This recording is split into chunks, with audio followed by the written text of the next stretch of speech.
Thank you, Mr. Chairman. Good afternoon, everyone. I think we're almost finished here.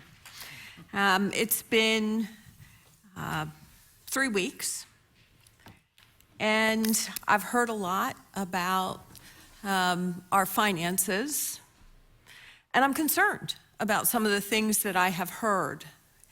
And I have to tell you, Secretary Monson, your office had a vote, one of 15 on the Basic Education Funding Commission. The administration had a total of 3 votes on the commission, and the administration voted in favor of the majority report, abstained on the minority report. And I appreciate that you noted that there were a lot of similarities. Certainly with regard to the formula, there were a tremendous number of similarities. But I'm going to ask you some questions that I asked your counterpart at the Department of Education, and he couldn't answer that. The report from the Basic Education Funding Commission is a recommendation to the General Assembly. Is that correct? Yes. The difference in the 2 reports is that one recommended we spend an additional $7 billion in new funding for education in Pennsylvania. The other did not. Is that correct? Mostly. I posited, along with my colleagues, Senators Rothman and Argyle, that this was irresponsible, given the projections that we have seen from the Independent Fiscal Office with regard to our future finances. You were a school business officer, correct? I was. And when you were a school business officer, you worked in how many years of budgeting?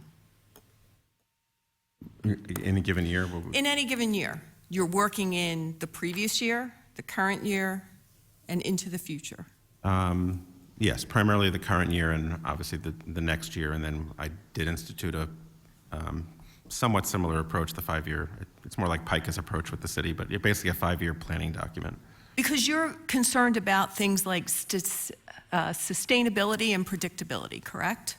It was a little different for the Philly School District, mainly because Philly School District is unique among the 500 districts in that they, still have that hat on sometimes, have no control over their finances. They're the only school board that does not have taxing authority, so we're completely dependent on what the state does, what the city does, et cetera. So it was more for perspective and a talking point when I made trips to Harrisburg. You had to go to the city and ask for a budget request, which means that you would need to have some sort of idea of where your finances were going in the future. Correct. Right? We did it based on... You weren't just going year by year by year, because that would have been irresponsible. You probably had schedules for IT replacement and vehicle replacement and all of those things, correct?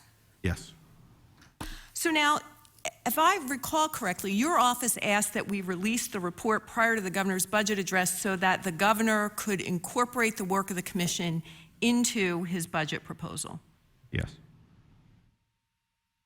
Yet, when you spoke to the chairman, you indicated that the budget does not include the additional $7 billion, including in those out-year projections, because you didn't have time to put that in.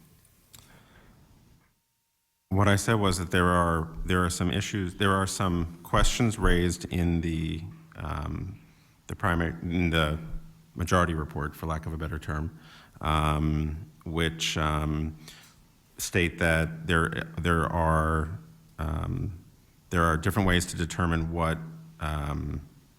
adequacy is, and that ultimately it's the requirement of the legislature and the governor, not the BFC, to come up with the results. And until we know what the formula decisions are, if there is a projected, again, could be done in 4 years, 7 years, 10 years, whatever, however long it takes to bring that in, all those will affect what obviously the initial investment will dictate what the out-year investments are. So in absence of that information, we went with what the first-year investment was that came out of that report. Well, I think that begs the question.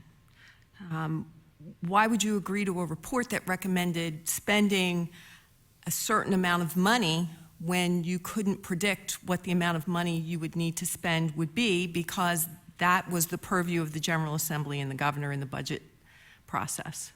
I think it's precisely because we knew that that was the ultimate requirement of the General Assembly and the governor to come to agreement on it. This was a recommendation, but the foundation pieces there we agreed with, that there needs to be an adequacy piece, that there is a significant value attached to it, that there needs to be investment in school facilities, all those issues, and that's why we voted in accordance with that report. And I do want to echo that I agree with you. I really, really wish that we could have gotten to one report. I thought we were going to get there.